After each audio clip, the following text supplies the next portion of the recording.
परम तत्वाय नारायणाय गुरुभ्यो नमः। रूठे सजन मनाइए, जो रूठे 100 बार, रहमन फिर पोइए, जो टूटे मुक्ताहार।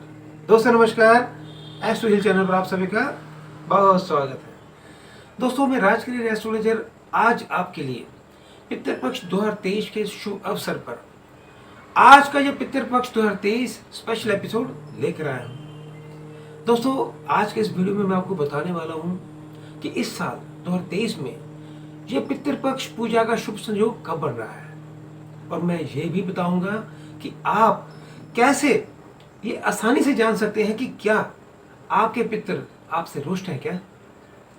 और ये सब जानकर आप आसानी से ये जान सकते हैं कि क्या वाकई में आपके पितृ आपसे नाराज तो नहीं। साथ में पितरों को प्रसन्न करने के लिए एक बेहद सरल सा उपाय भी बताऊंगा। तो ये सब आज आप इस वीडियो में जानेंगे। तो ये सब जानने के लिए बने रहे मेरी वीडियो के अंदर। तो चलिए आज का वीडियो शुरू करते हैं। दोस्तों बहुत जिज्ञासा होती है कि आखिर ये पितृगण कौन है और ये पितृ दोष है क्या, और अगर वाकई में आपको पितृदोष है तो इस पितृदोष शांति के सरल से उपाय कौन से हैं। और आइए दोस्तों अब आपकी इसी जिज्ञासा को शांत भी करते हैं। दोस्तों पहले ये जानिए कि ये पितृगण कौन है।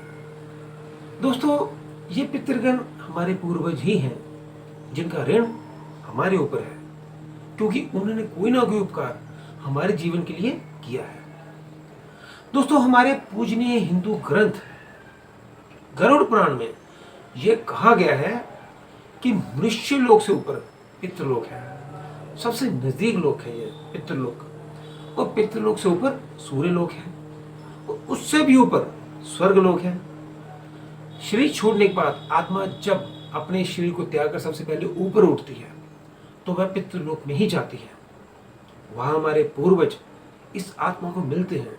अगर उस आत्मा के अच्छे पुण्य हैं तो ये हमारे पूर्वज भी उनको प्रणाम कर अपने आप को धन्य मानते हैं कि इस नेक आत्मा ने हमारे कुल में जन्म लेकर हमें धन्य किया है। इसके आगे आत्मा अपने पुण्य के आधार पर सूर्य लोक की तरफ बढ़ती है।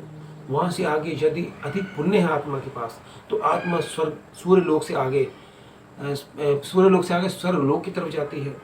लेकिन करोड़ों में ही एक आत्मा ऐसी होती है जो परमात्मा में समाहित हो जाती है, जिसे दोबारा जन्म नहीं लेना पड़ता। अदरवाइज मनुष्य लोक और पितृलोक में बहुत सारी आत्माएं अपनी इच्छावश या मोहवश अपने कुल में जन्म लेती रहते हैं।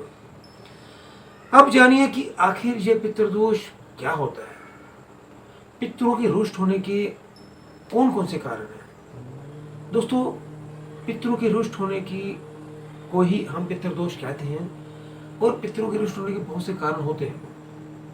दोस्तों कहते हैं कि हमारे यही पूर्वज सूक्ष्म शरीर से जब अपने परिवार को देखते हैं और ये महसूस करते हैं कि हमारे परिवार के लोग अब ना तो आज हमारे प्रति कोई श्रद्धा रखते हैं, ना ही इन्हें कोई आज हमारे प्रति कोई प्यार है, ना ही ये आज अब किसी भी अवसर पर हमको याद करते हैं, और ना ही यह हमारे द्वारा किए गए उपकार के प्रति उस ऋण को चुकाने का प्रयास करते हैं। और ऊपर से आपके असामाजिक आचरण को जब देखते हैं, आप सामाजिक आचरण समझते हैं दोस्तों, या श्राद्ध आदि कर्म ना करने से, या अंत्येष्टि यानी कि लास्ट क्रियाक्रम जब कहते हैं उसमें कोई त्रुटि रह जाए, तो ये आत्माएं दुखी होकर अपने वंशजों को श्राप देती हैं, जिसे हम पितृदोष कहते हैं। दोस्तों ये पितृदोष एक अदृश्य बाधा बनकर हमारा पीछा करते रहते हैं।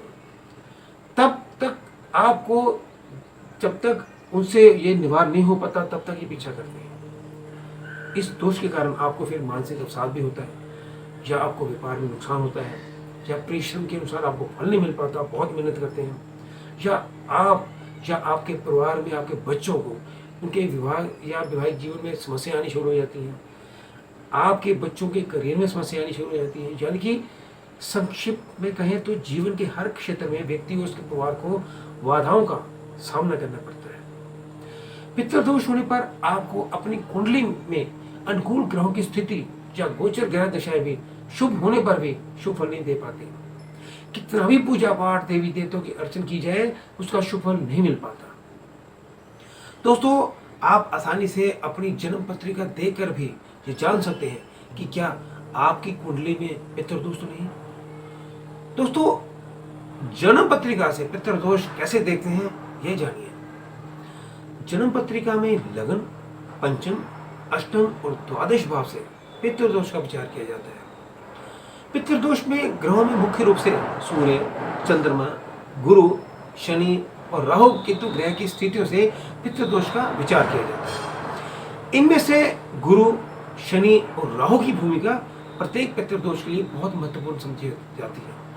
और इसमें सूर्य से पिता और या पिता माँ, माता से माता और माता माँ, मंगल से भ्राता या भगनी और शुक्र से पत्नी का विचार किया जाता है। एक अच्छे ज्योतिष विद्या की जानकार आपकी कुंडली देखकर आसानी से बता सकते हैं कि कुंडली के इन भावों में सूर्य, चंद्र, गुरु, शनि ग्रह की स्थिति और युति राहु और केतु ग्रह के साथ संबंध तो नहीं बना रही, या दृष्टि तो नहीं दे रही, या उनसे श्रापित तो नहीं हो पा रही। यानी कि कुल मिलाकर राहु, केतु, शनि से अगर ये प्रभावित हो रहे हैं ग्रह इन भावों में, तो समझिए कि आपकी कुंडली में पितृदोष लगा हुआ है। ग्रहों से अगर जब ये ग्रह पीड़ित हो जाते तो पितृदोष दिखता है, तो दोस्तों ये कुंडली में सामान्य से लक्षण दिख जाते हैं। और अगर कुंडली ना हो, या जो लोग कुंडली वगैरह में यकीन नहीं रखते हो, तो वो ये जो लक्षण मैं अभी आपको बताने वाला हूं, तो वो ये लक्षण देख के आसानी से समझ सकते हैं कि उनको भी पितृदोष चल रहा है। लक्षण कौन से हैं दोस्तों? जैसे कि आप जब भोजन करने बैठते हैं तब आपके भोजन में कहीं बाल तो नहीं आ जाते, आपको अपने आसपास बदबू या दुर्गंध हर वक्त महसूस तो नहीं होती। कुछ लोगों को हमेशा ये समस्या रहती है कि उनके घर में दुर्गंध आती रहती है, उन्हें पता भी नहीं चल पाता कि दुर्गंध कहाँ से आ रही है। फिर पूर्वजों का बार बार आपके सपने में आना, या शुभ कार्यों में अड़चन होना। आपने कभी देखा होगा, कभी ऐसा होता है कि आप कभी घर में त्योहार या कोई मंगल त्योहार या मंगल उत्सव मना रहे हैं, या घर में कोई खुशी का प्रोग्राम चल रहा है, तो ठीक उसी वक्त कुछ ना कुछ ऐसी घटित हो जाता है जिससे विघ्न डल जाता है। ऐसी घटना घटित होती है कि खुशी का माहौल गम में बदल जाता है। मेरे कहने का तात्पर्य है कि शुभ अवसर पर भी कुछ अशुभ होना पितरों की असंतुष्टि का संकेत है। घर के किसी एक सदस्य का कुंवारा रह जाना, बहुत बार आपने आसपास या अपनी रिश्तेदारी में देखा भी होगा कि बहुत अच्छा ये लड़का है, कहीं कोई कमी नहीं है, या बहुत अच्छी लड़की है, कहीं पर कोई कमी नहीं है, बहुत एजुकेटेड है, सेटिस्फाइड है अपनी करियर से भी, एक लंबी उम्र निकल जाती है, उसके पश्चात भी उसकी शादी नहीं हो पाती। कोई ऐसा संकेत मिलता भी नहीं है कि शादी हो, मकान या प्रॉपर्टी की खरीद फरोख्त में दिक्कत आना उनको, या उनको संतान ना होना।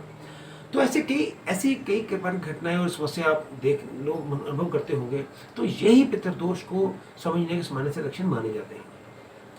दोस्तों, हमारे पौराणिक धर्म ग्रंथ और शास्त्र ये कहते हैं कि जन्म से ही हमारे ऊपर कोई ना कोई ऋण, जिसको हम कर्म ना करने का, यानी कि वो ऋण ना चुकाने पर हमें निश्चित रूप से वो श्राप मिलता है अगर वो हम ऋण नहीं उतार पाते। जैसे वो ऋण कौन से दोस्तों? जैसे कि मातृ ऋण, पितृ ऋण, देव ऋण, ऋषि ऋण वगैरह वगैरह बहुत से ऋण है। मैंने आपको एक ऋण के ऊपर वीडियो बना के दे रखी है कि जब मनुष्य जन्म लेता है तो कौन कौन से ऋण उसके ऊपर आते हैं। तो वो मैंने उसको डिटेल में एक वीडियो बनाई थी जिसमें उसका टाइटल था कि क्या मैं शरीर का एक कला मालिक हूँ। उस वीडियो में मैंने उसको डिटेल में बताया कि हमारे ऊपर कौन कौन से कर्म ऋण होते हैं, क्यों हमें अपनी वो आत्महत्या नहीं करनी चाहिए। तो उसमें मैंने डिटेल में बता रखा था। यहाँ पर मैं थोड़े से संक्षिप्त में छोटे छोटे ऋण की बात करूँगा जो ज़्यादा बेहद इंपॉर्टेंट है इस वीडियो के लिए। मातृ ऋण की बात करते हैं दोस्तों। मातृ ऋण क्या है? माता और माता पक्ष के सभी लोग, जिसमें मामा मामी, नाना नानी, मौसा मौसी, उनके 3 पीढ़ी के पूर्वज होते हैं। क्योंकि माँ का स्थान तो परमात्मा से भी ऊंचा माना जाता है, इसलिए यदि माता के प्रति को गलत शब्द बोलते हैं अथवा माता के पक्ष को कोई कष्ट देते हैं तो उसके फलस्वरूप उनको नाना प्रकार के कष्ट भोगने पड़ते हैं जातक को। यहाँ पितृ ऋण, पिता और पिता पक्ष के लोग जैसे कि बाबा, ताऊ, चाचा, दादा दादी या उनके पूर्व की 3 पीढ़ियों का श्राप हमारे जीवन को प्रभावित करता है। यानी कि पिता हमें आकाश की तरह जब छत्र छाया देता है, हमारा जिंदगी भर पालन पोषण करता है और अंतिम सांस तक हमारे सारे दुखों को खुद झेलता रहता है। अगर कोई पिता के प्रति कोई गलत शब्द बोलता है अथवा पिता पक्ष को कोई कष्ट देता है तो इसके फलस्वरूप उसको नाना प्रकार के कष्ट भोगने पड़ते हैं। ये अक्सर देखा जाता है कि पितृदोष पीढ़ी दर पीढ़ी कष्ट पहुंचाता रहता है जब तक कि इसका विधि विधान पूर्वक निवारण न किया जाए। इसके लिए बहुत जरूरी हो जाता है कि पितृ पूजा की जाए, श्रद्धा पूर्वक श्राद्ध वगैरह की जाए।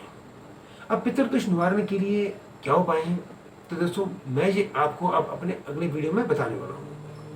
अगले वीडियो में मैं आपको बताऊंगा कि एक बहुत ही सरल सा उपाय है जिसको करके आप इस पितृ दोष से मुक्त हो सकते हैं। आपके पितृ आपसे जरूर प्रसन्न हो जाएंगे। तो बने रहिए मेरे इस चैनल के साथ। जल्द मिलते हैं नए सब्जेक्ट पर नई वीडियो के साथ। तब तक आपसे इजाजत। नमस्कार, अपना ध्यान रखिएगा। ओम नमः शिवाय।